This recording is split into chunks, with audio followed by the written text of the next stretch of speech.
Well, I asked the superintendent about that. He says it is something that he would like to discuss when legislators return here in January. It historically is not an idea that's had a lot of support from either party, but Chris Reykdal says the state needs to change the way it pays for schools. More than 20 schools in Seattle are on the chopping block. And in a district like Yelm, dozens of teachers were let go after voters rejected 2 levies earlier in the year. Some Yelm high school classes now have close to 40 students. State Superintendent Chris Reykdal says Washington needs to come up with more money for schools and new ways to get it. That is extremely ambitious, and we should do it. When lawmakers return to Olympia in January, Reykdal says he will ask for an almost $3 billion increase in K-12 funding. Special education programs would see increases, para-educators would get raises, and schools could hire more support staff. Transportation, maintenance, and operation funding would also be increased.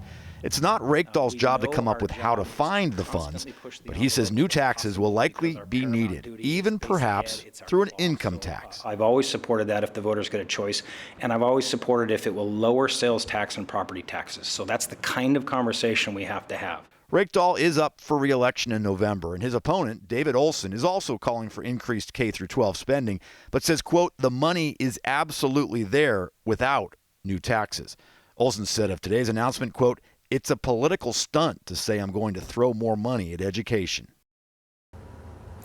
The amount Reykdal is asking for, $3 billion, is just about 10% more than the last budget paid for schools. There was a time not long ago that K-12 was about half of the state's budget, but that has not been the case since 2019, and Reykdal would like to see that change. Joyce?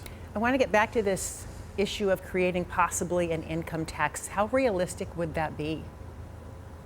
A lot of things would have to align, and of course we'll see what happens at the election in November. Reykdal knows that it would be a long shot. He said he would only approve it if other taxes were cut, and voters would need to approve it as well for him to be on board. And the last 10 times in the state voters have been asked about an income tax, they've said no way. So we'll see. You're right, a lot of things would have to happen. Drew Mickelson, Olympia, thank you.